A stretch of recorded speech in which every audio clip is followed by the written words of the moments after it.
Travels with Dottie here, and here's the deal.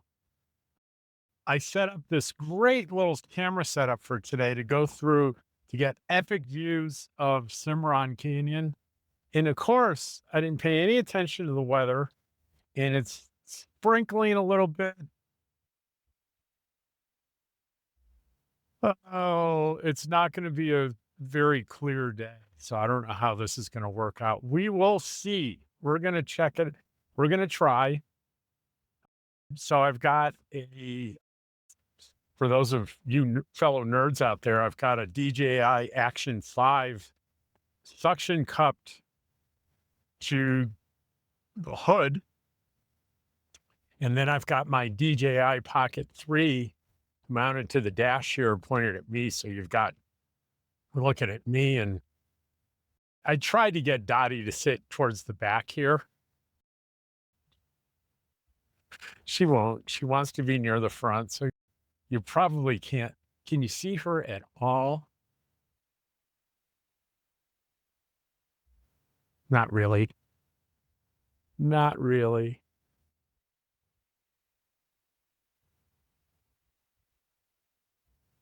Oh, and I just messed up. This is not going well so far today, guys. I just messed up my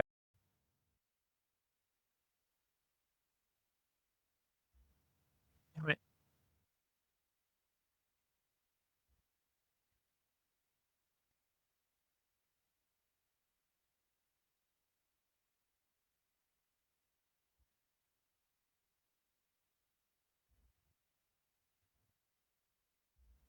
You don't know what I'm talking about. I'm sorry. I apologize.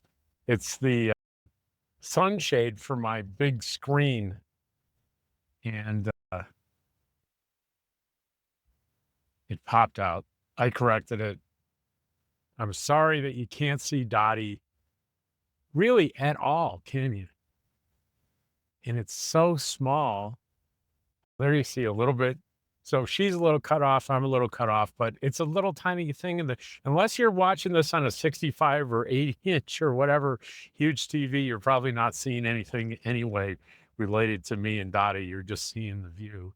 And that was the purpose of this camera setup, so you can see the views. I'm making a right instead of my usual left out here. There's a ranger coming out of the state park parking lot. And we get into Cimarron Canyon proper really pretty quickly here.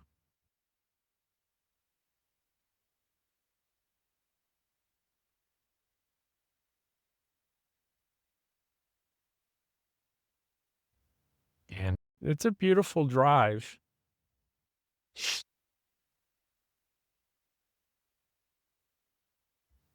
This is the entrance here to the right here with all the no trespassing signs to the Eagle Nest Lodge, which is down on the right here that you're not going to be able to see at all. But I do have a video on it where we got permission. We went in there, we did a tour, and it's pretty remarkable. It's getting really close to completely collapsing, which is the reason why they're not doing any more tours ever again. So we had the last one in July. I committed it to a video. It'll be there forever. And the Eagle Nest Lodge, it will return to the dirt and the dust of nature over time. I'm guessing maybe at some point they'll have to go in maybe and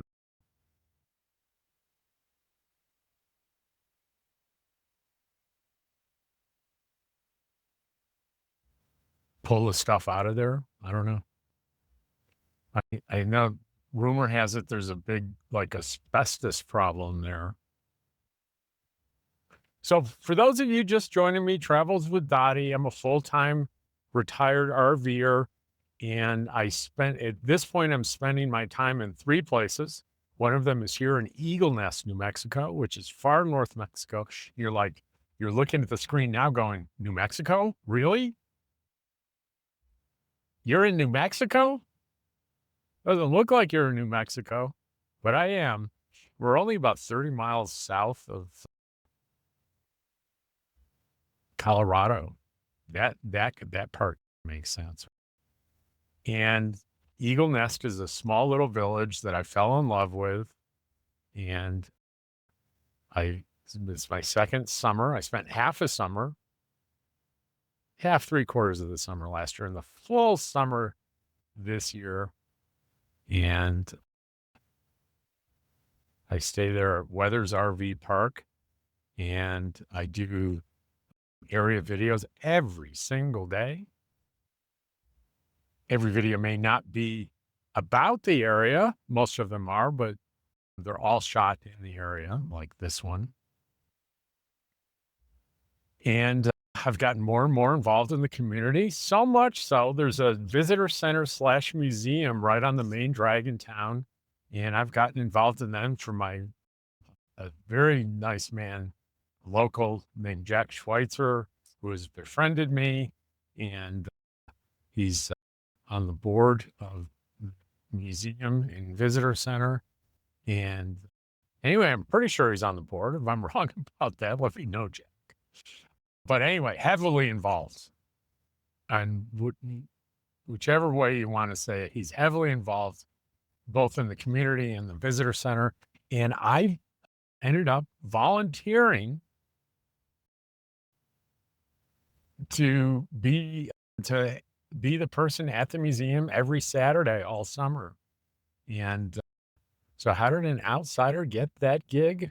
It's a gig, it's a volunteer gig. But because I was filming just about every field trip and lecture that Jack did, I absorbed enough information to answer a lot of questions, not all of them, but a lot of them. And they needed volunteers, so I volunteered. So I'm there. Because of I usually have a couple of counseling sessions scheduled on Saturday mornings. It varies a little bit. Sometimes I'm there by 10:30. Other days it's 11:30. However, if you're in the area and want to meet me, I think there's certainly 100% chance that you're going to find me there between noon and 3, usually noon and 4. But if you want to be totally safe, let's call it noon and 3. And I'm there with Dottie. You can meet me and you can meet Dottie. Most of you want to meet Dottie more than me. So I'm in a caravan here of people with side-by-sides. There's some behind me, and there's 2 in front of me. They're going pretty slow. Is for safety, they should be. But you're not going to get any complaints from because I don't mind going slow through here. It's some of the most, it could be arguably maybe the most beautiful drive almost anywhere I've been. It's up there. It's in the top 10 for sure. And you can see how close it is to where I'm staying. So we're going through the canyon. It's called Cimarron Canyon, and we're in Cimarron State Park now, and is much of what's happening here. And we're the other side of the canyon. It's about 20 miles from where we left is I can't remember whether it's a village or a township I think it's a village of Cimarron. Could be a town. We'll see when we get there. I'm sure the sign will say, re-educate myself.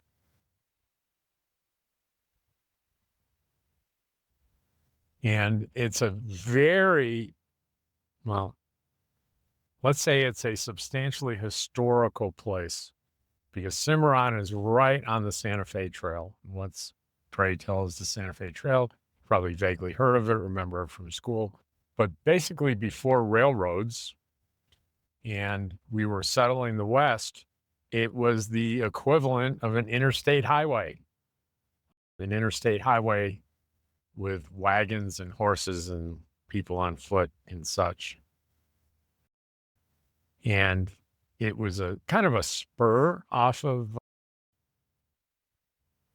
the Santa Fe Trail, but traveled by very famous characters, Wild Bill Hickok, Wyatt Earp,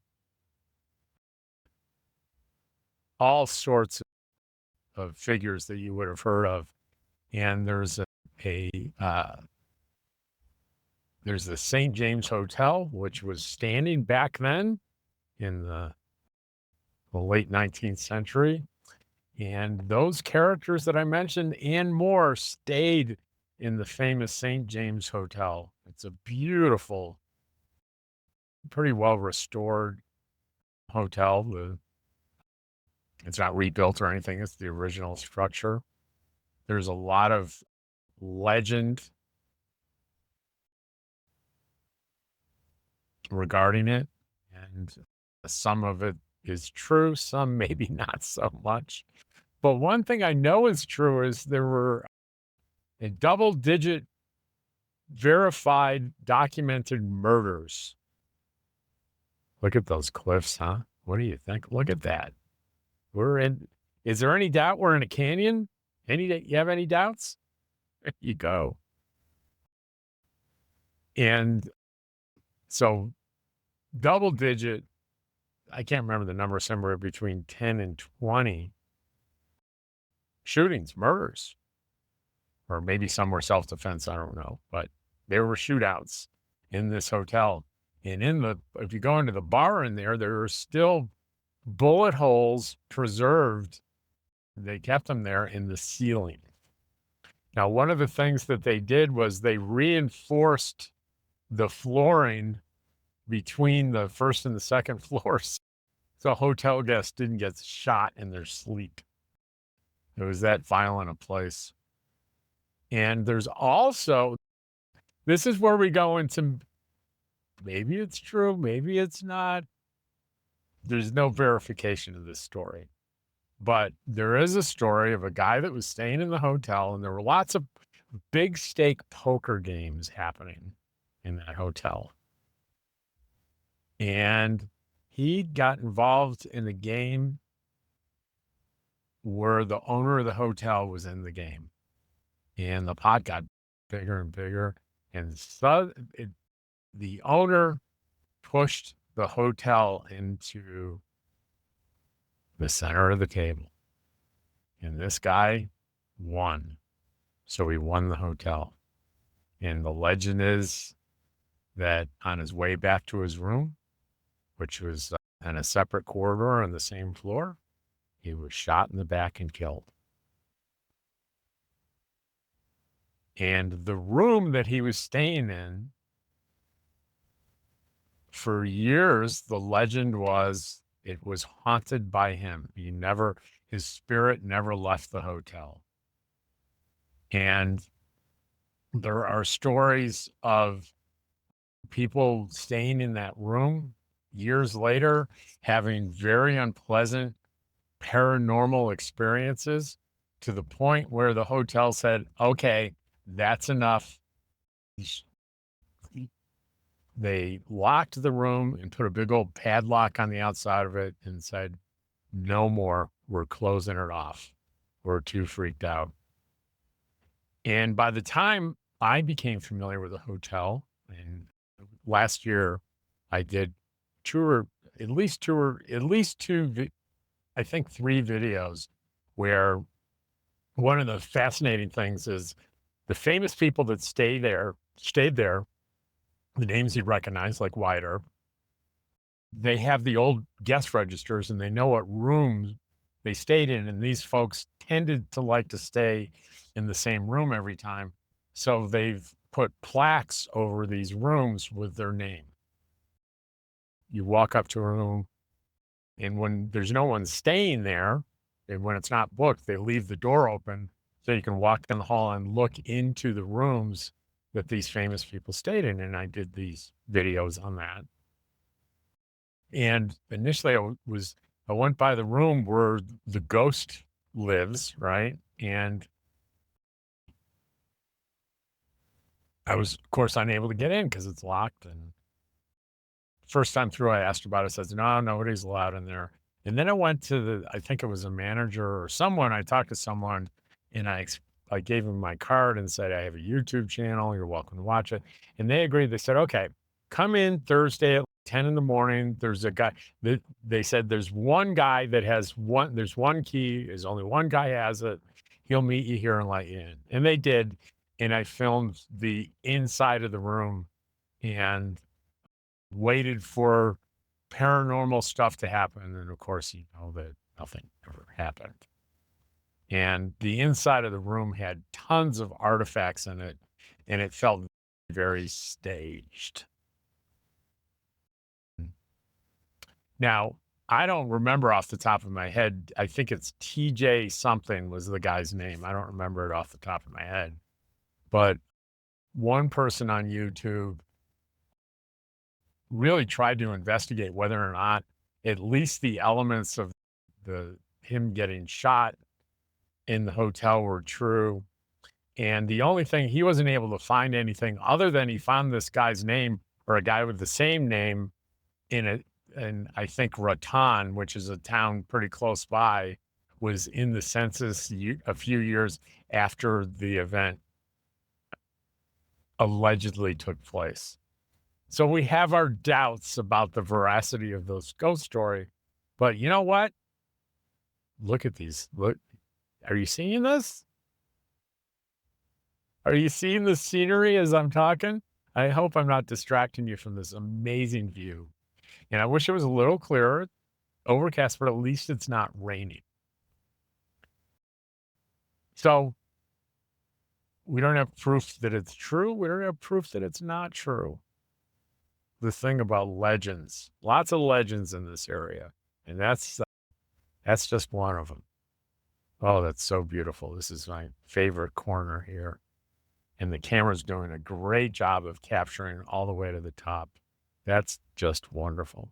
Now, as we go through here, I used to camp in this state park, and there are two campgrounds for RVs, Maverick and Ponderosa, and they're basically across the street from each other. Maverick is up here on the left, and it's a little larger, it's more crowded. There's a pond there that people fish in. It's more families and kids go there. And then there's Ponderosa on the right, which is much smaller and more intimate. And that's where I used to go. And I'm not going to go through Maverick this time, but I will pull in and show you Ponderosa.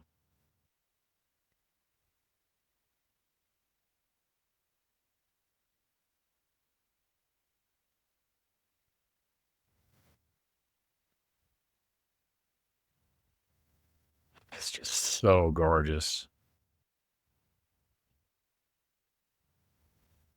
So that's why I say there's a lot of great history in Cimarron. And there's a mill there that's been turned into a museum. And I'm going to say it's close to 10 times the size of the Eagle Nest Museum. It's 4 levels, including the basement. And it's just chock full of artifacts.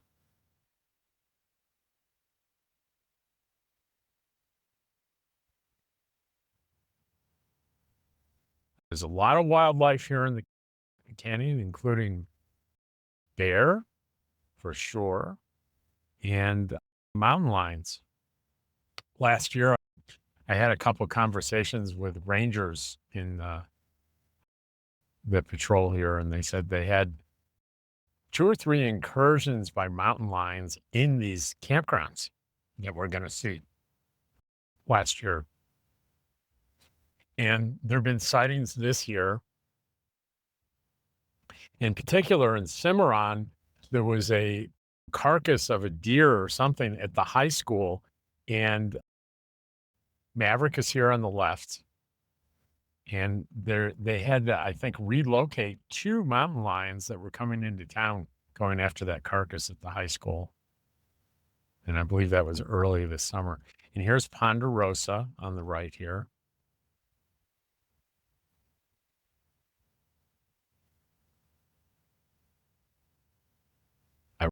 really like this campground. Now, there are reservation sites here that are, see this big parking lot? The reservation sites are on the perimeter of this parking lot. And you can see, let's go this way. This site here, this first one, is a reservation site, and it's a handicap site. And then we see people here on reservation. Here's a reservation site right here and one here. And then up there are a couple that are taken. But out in the middle of the parking lot here, you see these big spots where you can fit a pretty big rig or a trailer or whatever. These are first come, first serve sites. And that's where I used to stay. I didn't bother with reservation sites because if you got a truck and a trailer, you can get wedged in there pretty easy, and it can be a little bit of work to get out. But here's a little site with this guy with this little camper. And to the right here, it says tent area, and there are a couple of really cool tent sites right on the river. It's very nice. This is a gem, this little campsite. And it's busier than I've been through here. This is my third or fourth time through here this summer, and this is the busiest I've seen it. Very nice.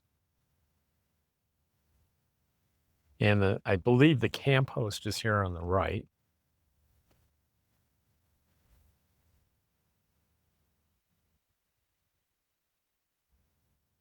Now, there's a couple of vault toilets here, but there's also real toilets here on the right. No showers, just regular toilets.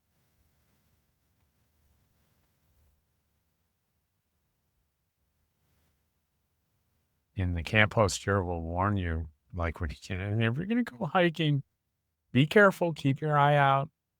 I've never heard a record of anyone being hurt by a mountain lion, but it certainly happens. And you hear, mostly it seems to be California stories with hikers and runners and bicyclists and stuff getting hurt. So we're going to continue on through here. And pretty soon here, we're going to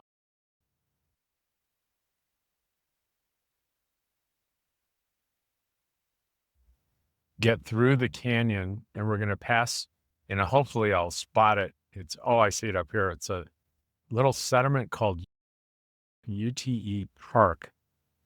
And that was back then, the railroad came through and ended up not going further than Ute Park. The plan was to come up through here, basically where the road is now.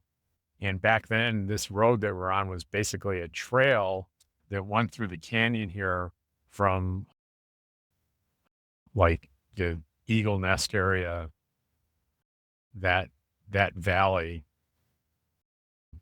through to here. And there were settlements there and farms and things prior to the village of Eagle Nest being established, which was actually late. It was 1918 when the dam was built. Here we are in Ute Park.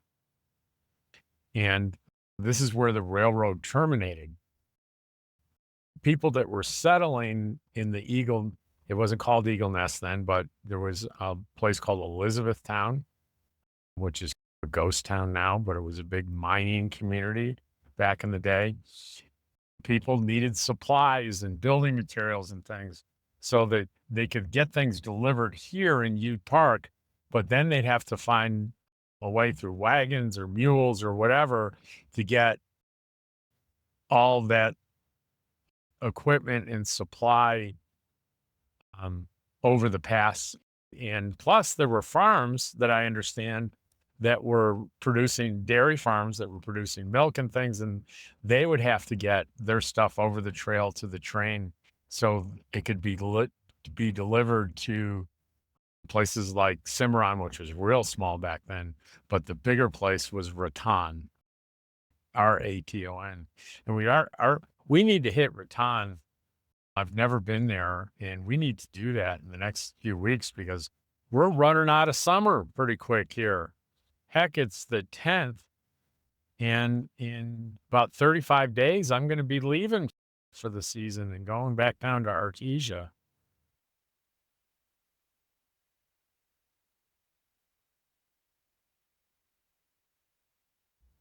So now you can tell we're more an open country, and we're in that stretch of several miles between here and the Cimarron settlement. Now, what I'm doing today is we're on our last vacuum pack seal bag of Dottie food. And so we have to go to the grocery store, buy some more hamburger meat and frozen vegetables to make some more food for Dottie this afternoon.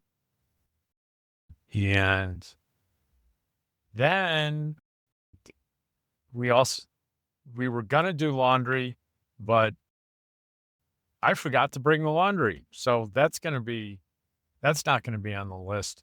So probably what we're gonna do is we're gonna go on a tour of the museum if it's open.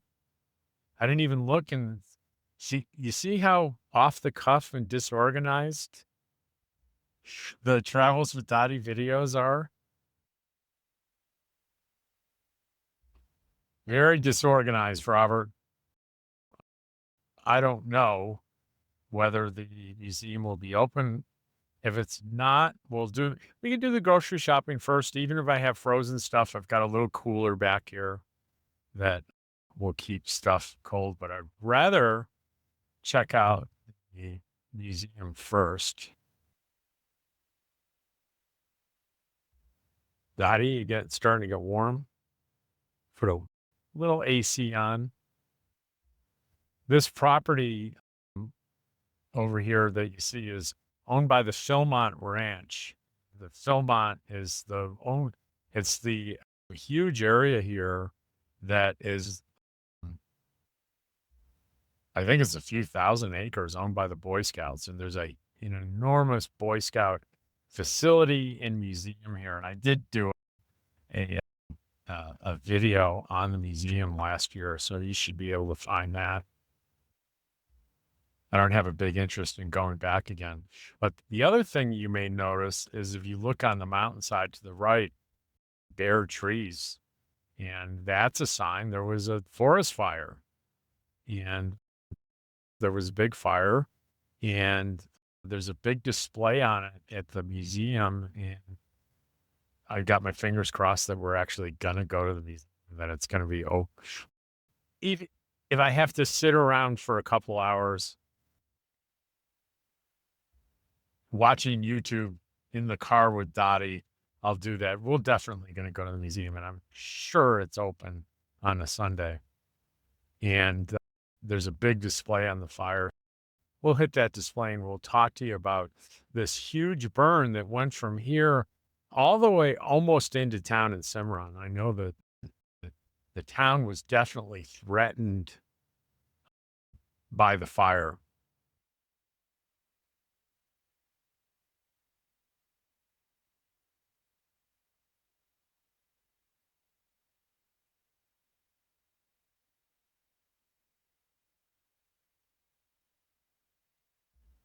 Let me know how you like this back going. I've done this before where I've done the driving screen in me and maybe Dottie, but you can see much of Dottie in the corner talking.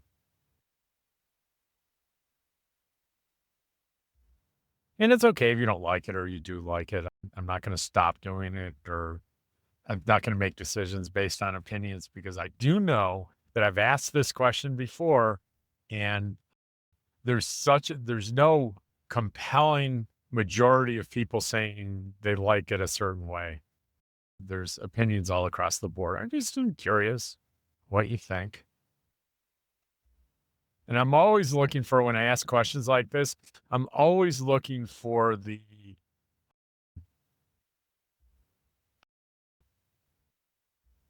when there is a 90% of people say the same thing.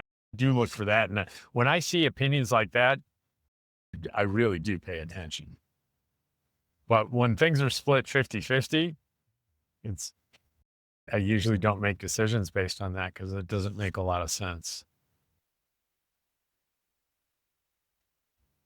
It's still a little canyony here, but it's as we go forward, it gets less and less. And up here on the right, you can see more of the burn. But you can also see there's a lot of green there. This is the Mother Nature taking over in 100 years from now, 200 years from now, whatever. You can go through here and all the signs will be gone from the burn.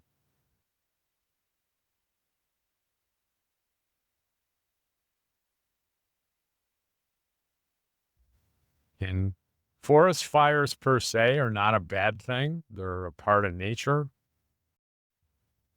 Lightning strikes and such have been starting forest fires for as long as there have been forests. It just becomes a problem in settled areas, right? We threaten things that we make and live in, and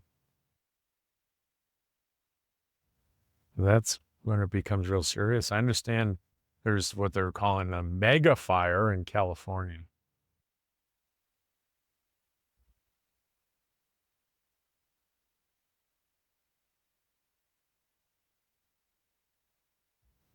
And certainly there's undeniable climate change that is contributing to that.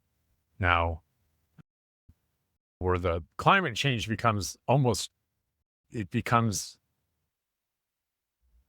often political is I don't think anyone denies that the climate changes over time and it's different now than it's been in the recent past.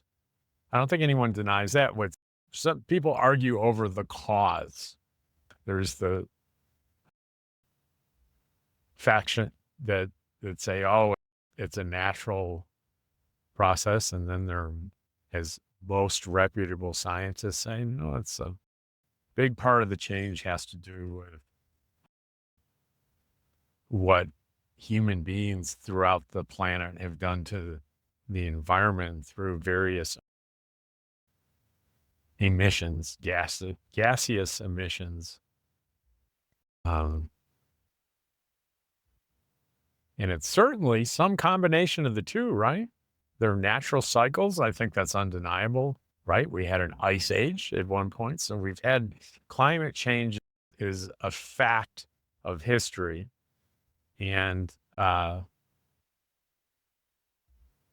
think to say that you don't believe that anything human beings have done have affected the climate seems a little silly to say no effect. To say there's some effect, but we can argue about what the magnitude of that is. That could be a logical, nice debate to have. But anyway, I don't. This is I only mention that just to mention this is politics free, and I don't want to trigger anybody's political beliefs by uttering the phrase climate change. I made that mistake last winter. I'm not going to even tell you what the phrase was that I used, but I used it very naively, and it ended up being it was right. You know what? It was the week of the election, and I used this phrase, and boy, did I get nailed in the comments of people were so angry and upset, and so people were unsubscribing. And I'm like, what the heck had just happened here? So I'm a little gun shy using certain terms, and I didn't want climate change to fall into that category. There's some ones that are still black from the fire.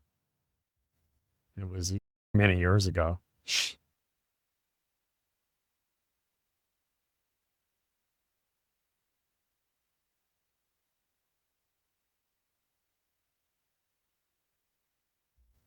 there's places to turn off here, but you can't wander off very far.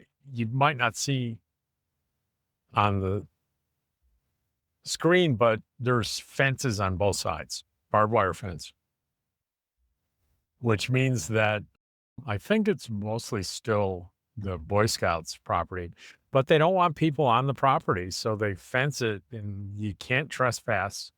And sadly, the to the right here is we're running alongside a river, and I'm betting mostly because it's fenced and no one can fish in there other than Boy Scout sanctioned fishing things, that the fishing's probably amazing.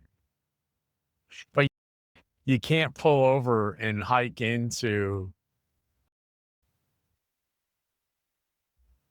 the creek. And when I say hike, if it wasn't for the vegetation, you could see it easily from the road. And there's a couple spots here. You might be able to see it on the screen. I'll let you know when it gets real close to the road up here.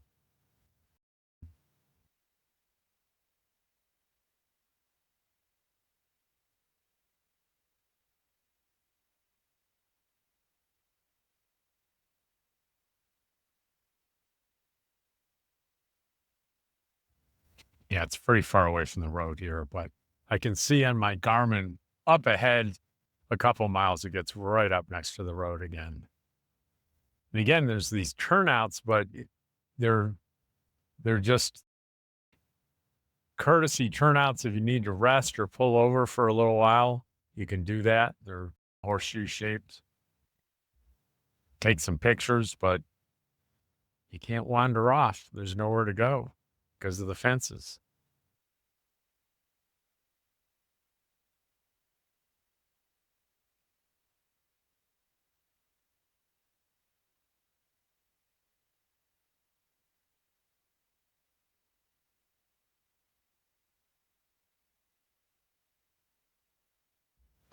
I like these signs that say "Passed with care." That's always good advice, isn't it? That's that's it can be risky business, especially I read recently some statistics on auto accidents, and it's very going around trucks, passing trucks is extremely high risk because of the lack of visibility.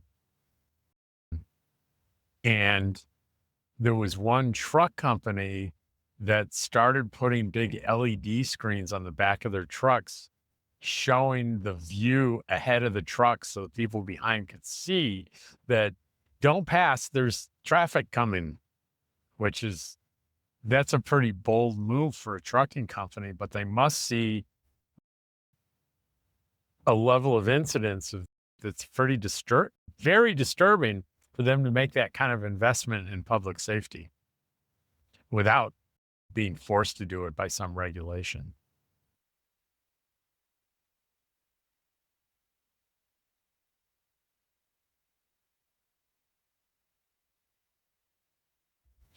And we're getting close already to Cimarron here. It's been, about 38 minutes. Yeah, 38 minutes we've been on the road, and here we are in Cimarron, and we gotta reduce the speed.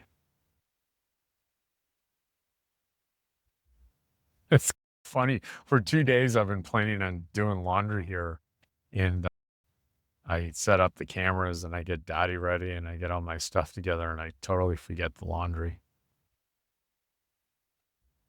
There's no workaround for that one. And it was early. I had another week to go. I can go easily 2 weeks, and it's only been about a week. I think I did my laundry last weekend in Angel Fire.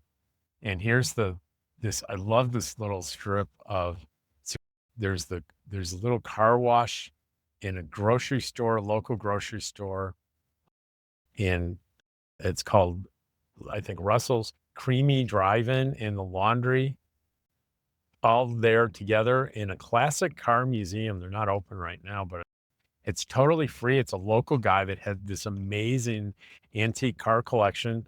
So He took this empty space and I rented it or bought it or, and put his collection in there and it's totally free. And I noticed they don't even ask for donations.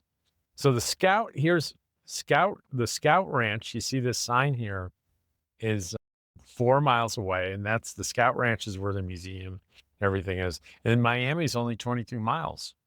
You didn't think we'd come that far south, huh?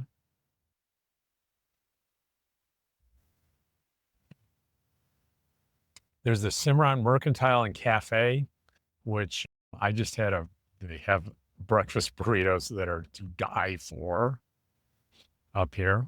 But we're going to, up on the left here, when we get beyond these trees here, you're going to get a really good shot view of I talked about the St. James Hotel. And it's right there. And I see the mill to the right, and we'll just see whether or not it's open. I didn't mention, so I'm not going to go into the St. James because I meant to mention it, that their new owners this year, it changed hands last fall, and the new owners they strictly will not allow any video inside the hotel, whether it's for commercial or personal purposes. You can take still photography, but that's all you can do. And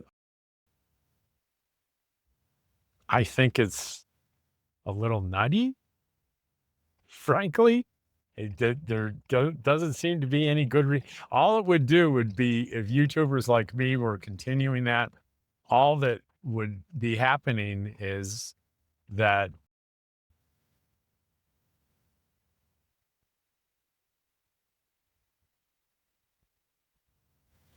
they'd get their business would be promoted. Now you can walk in there and not film, but most of the interesting rooms are on the second floor, and you're not allowed on the second floor unless you're a hotel guest.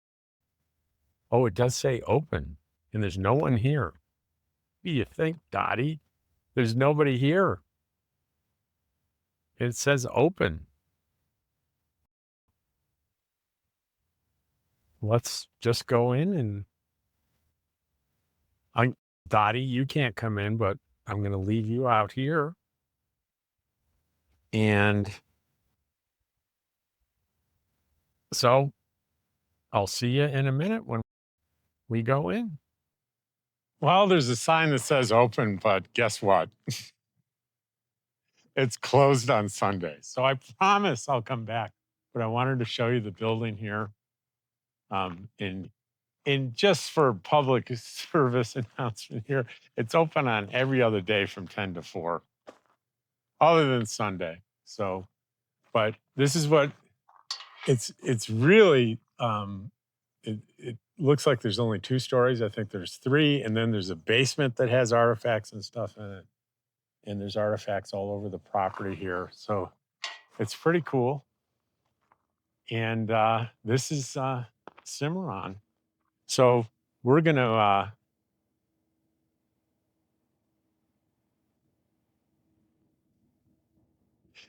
go grocery shopping, guys. So sorry about that. And I will, hopefully I'll remember to put, as I'm talking about going to the museum, in the beginning part of the video, hopefully I'll put up there that that's not going to happen on this trip. But I promise I will bring you here. We'll see you when we get to the grocery store. So over there across the street is the high school. That's where the mountain lions were. And here is the car museum that I did a video on. It's actually, it looks like it's open now. The sign says open, but we just found out that doesn't necessarily mean anything. And here's the little laundromat that I love so much.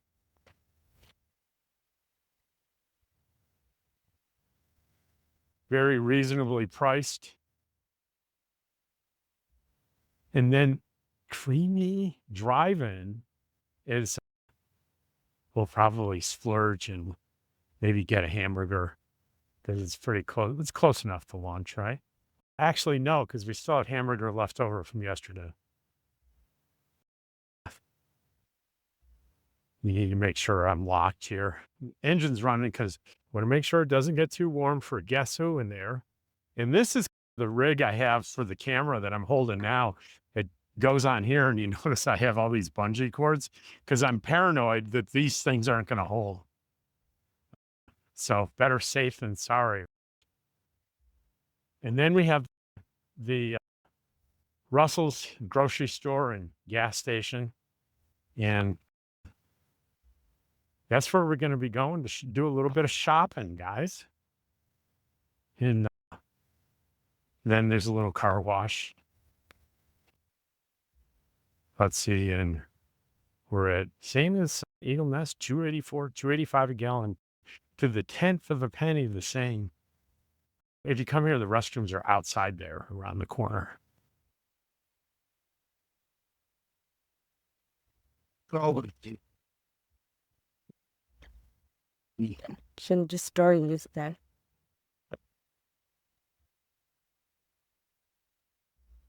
I don't think there's a law about what order you need to do that in.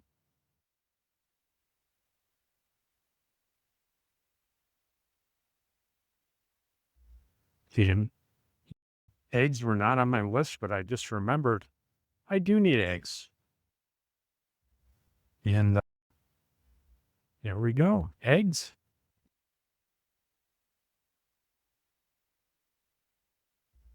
I'm going real slow here. See if there's something else that's not on my list that I might need. It's chilly here. Oh, I wanted some milk. That's buttermilk, reduced fat milk, whole milk. There we go. Actually, I'm probably going to waste that a little bit because I probably won't. When does it expire? August 26th. Oh, that'll be good. It'll be good.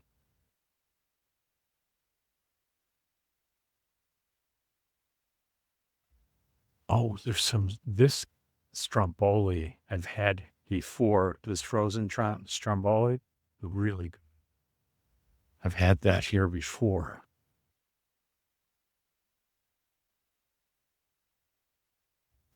And ice cream. Now, I wanted a novelty ice cream. I don't see a lot of the fruit bars, push pops.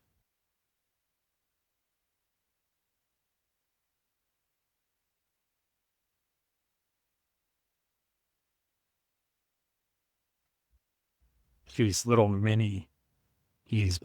little funny mini things. We'll get those.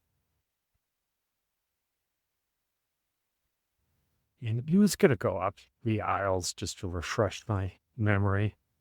I do have a list on my phone, but I haven't pulled it out yet. I'll pull it out at the end just to see how well I do remembering.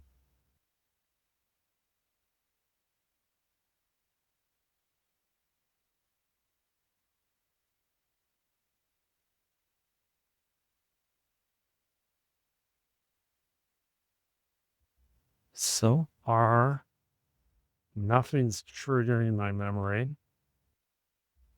I've always been impressed with this grocery store. No matter how busy it is, everything always looks perfect.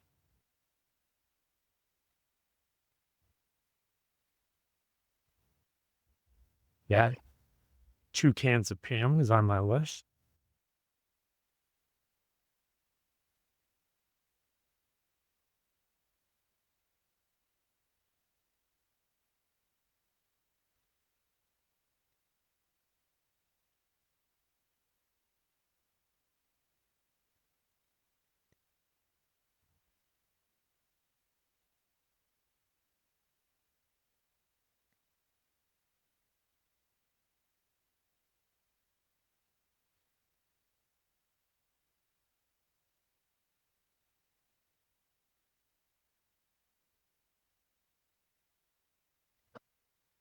Sure.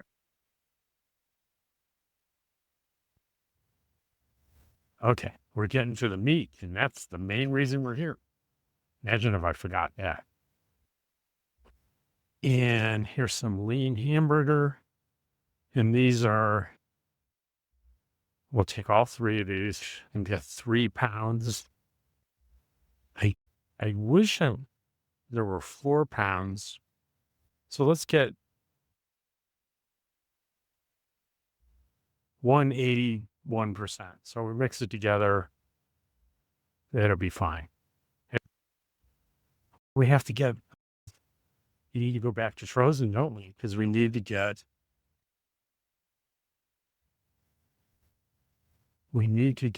frozen veggies for Dottie's food.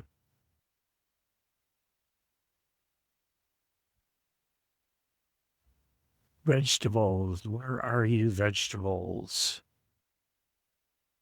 Don't see. Somehow we've missed. We'll find it. We'll find it. Memory. Here we are. Here we are. Okay, we got to be careful, right?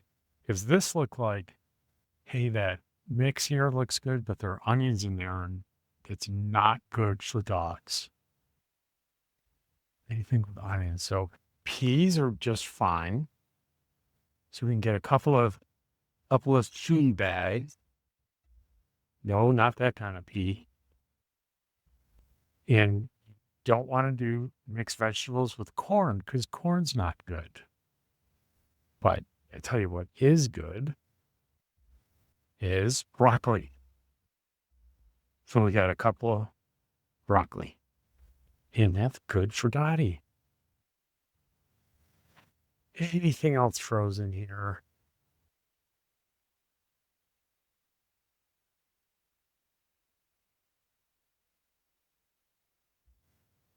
I do having frozen bee cakes.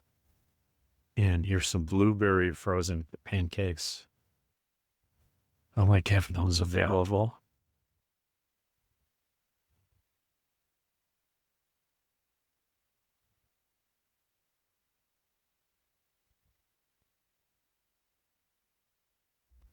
All right, so we're back. And we wanted some kind of snacks. And I know the list just said snacks generically. So I didn't have anything in particular in mind. Lots of snacks here, but nothing that's attracting me.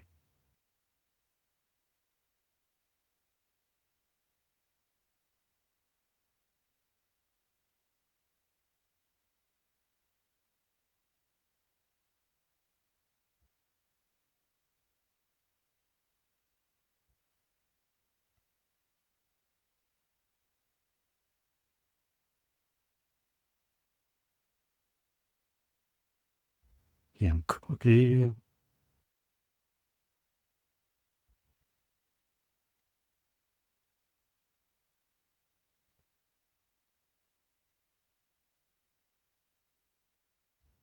I really don't think I need more cookies. I think I have plenty of cookies.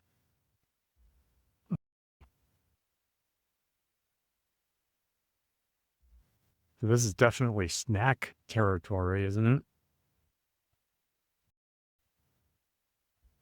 How about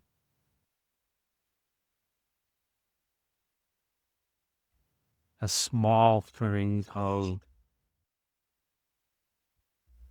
it's just, I don't think there's any smaller than that. Potato chips. Those are good for you, right? Did I miss anything else down here? It might be a good snack.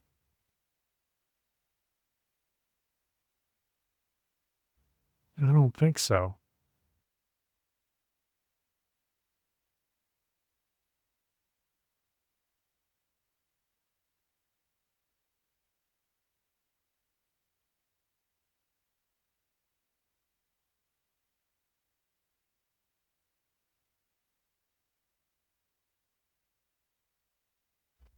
I'm just browsing. Oh, did I say when bologna has a first name, it's Osear? Might be when he has a last name. It's Maye runs. You remember that?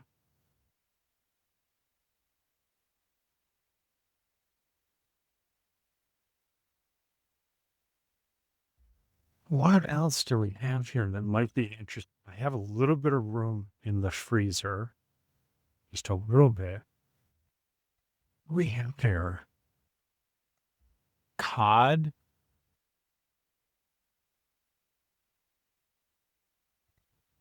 Looks really good. The shrimp scampi. I've got to try that. Shrimp scampi. And it'll help keep the in these like these bagel fins. I haven't seen that in a while.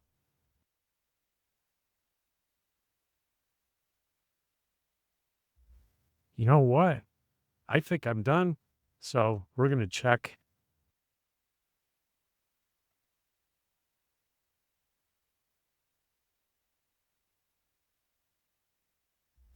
I'm gonna check the list. Your pleasure. I forgot something very important.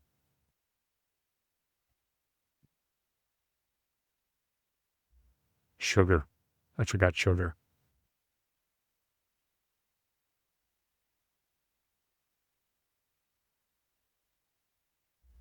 Why is sugar so important? It's because it's for the hummingbirds. I ran out and I had no sugar. And that was high on the list. And if I didn't look, I'm going to guess down here. If I didn't look, I would have been in trouble. I would have missed it. Absolutely would have missed it. There's flour. You know, we're getting warm. Pure cane granulated sugar. There we go. You got it. You know, I wanted creamer. Did you guys see creamer? Someone screaming at the show. Yes, it was right back there. You passed. You were right in China. It was years ago.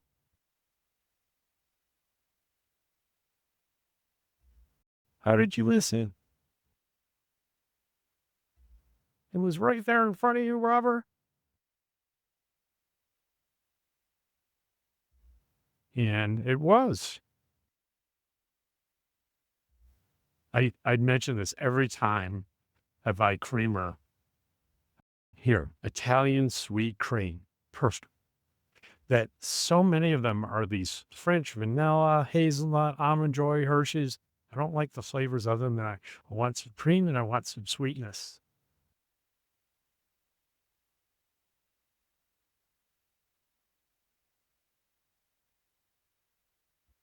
Nope. Whoop.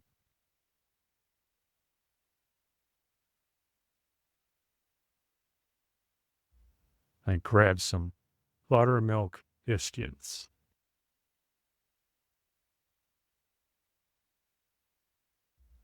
And I'm going to end the grocery shopping here because I don't like to film the checkout just because I don't like filming employees. And when you ask them you're a customer, they feel obligated. So I always stop filming before I get in the checkout line. I got mine. It ended up being $100 worth of groceries. I got everything on my list and then some other stuff too.